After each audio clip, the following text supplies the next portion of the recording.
For any two people to do any kind of transaction, the key ingredient is trust. Trust that the other person is going to hold up their end of the bargain. Now, when it comes to friends, you can rely on your pal watching over your bowl of french fries as you go off to the restroom. But you don't always do transactions exclusively with your friends. So when it comes to transactions in everyday life, you have to have a better way to assess how trustworthy the other person is when it comes to doing dealings with them. And when that transaction involves money, the number you're looking for is the credit score.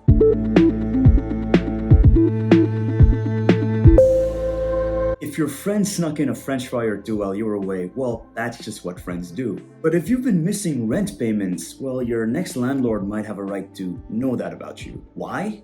Well, because money is involved. And more specifically, assets are tendered. And the owner of those assets needs some assurance that the person they're tendering their assets to is creditworthy. Now, I don't ask for a credit score for me to tender my time to you, so why don't you show some love and hit that subscribe button and smash that like button while you're at it. So what exactly goes into a credit report? We're looking at a history of your bill payments, where you've worked, where you've lived, the kind of loans you've taken. Are you being sued at this time? Have you ever declared bankruptcy? Stuff like that. Pretty much a sum of all the things that the business world would need to know about you before they give you a loan or extend you a line of credit. So that is a lot of personal information, as you can imagine, and I certainly do not want a history of wherever I've lived to be publicly available. I would only want to share this information with somebody if I wanted a lot of money from them and I wanted to prove to them that I'm good on paying my bills and wanted to be transparent with exactly how much debt I currently had. For example, if I wanted to take out a loan to buy a Tesla Model S, but I've been missing rent payments on my small studio apartment, my credit score probably wouldn't allow a loan that sizable to be taken out against my credit history. And even if the bank decided to shell out that money for me, they would sure as hell charge me a very high rate of interest. Interest is, after all, the price of money, and if the bank takes a larger risk by lending you that bit of money, they are going to be asking a higher price for that money. Simple as that. Now back to who holds this information for you. Your credit history isn't publicly available information, and nor should it be. There are three major credit reporting agencies in the US: Experian, Equifax, and TransUnion. Anytime you want a loan from a bank, the bank would request information, aka your credit history, from any of these three agencies, and they would serve it up for the bank on a silver platter. Your credit reports are used to calculate your credit score, and this is the number that stands between you and a low interest rate, aka a lower cost of money. So naturally, it would be in your best interest, pun intended, to raise your credit scores. There are a couple of good financial habits you can maintain to ensure your credit score is improving. For example, you can make sure you pay your bills on time so your bills don't go to collections. Other things include keeping an eye out on the outstanding balance you have on your credit card, or making sure you have a long history with credit.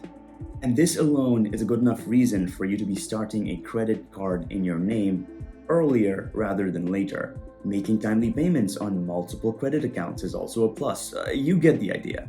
But to sum it up, for leveraged financial transactions to take place within a society, we need a way to keep track of people's credit histories. But how does tracking credit histories work in the DeFi space, or the decentralized finance space? DeFi meaning the ecosystem of lending and transacting in options and derivatives in the cryptocurrency space, or on the blockchain. The DeFi market is only about 77 billion now, but it has a ton of room to grow, seeing as how the cryptocurrency market currently stands at about $3 trillion of value. Underpinning the DeFi space is lending, and there is one critical problem when it comes to lending money in the world of decentralized finance. Crypto loans are over-collateralized. Big word alert. What does that mean? You know that security deposit that your landlord makes you pay when you move into your new apartment? That's collateral. That's protection for the landlord in case you turn out to be a bad tenant and damage the apartment. That's a small amount of collateral compared to the value of the apartment that you're moving into, but that's probably because your landlord ran a credit check on you, or at least researched your rental history before agreeing to let you move in. But in the Web3 space, everybody is anonymous, and that's how it's supposed to be. That's the whole point. It's a feature, not a bug. And that's why if you're ever borrowing in the Web3 space, or if you're ever borrowing crypto, you're expected to over-collateralize, aka put down a huge amount of assets to borrow against. No centralized authority can verify that the borrower is good for the money that they're borrowing.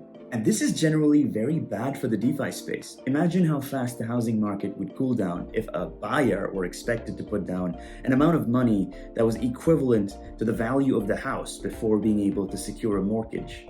Huge L for DeFi, right?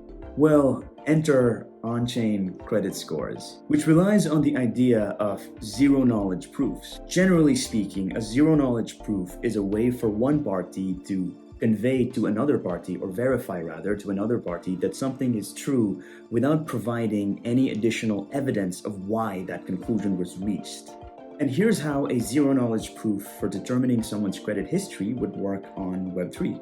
You, a borrower, would upload your rental history, your employment history, your asset information, etc., all very personal stuff, into a secure computer that is off the blockchain. This secure computer off the blockchain would then take all this evidence, ingest it, and compute two things. Number one, your credit score, and number two, this is the important bit, proof that this computation was made. The proof of the computation and the credit score would then be uploaded to the blockchain.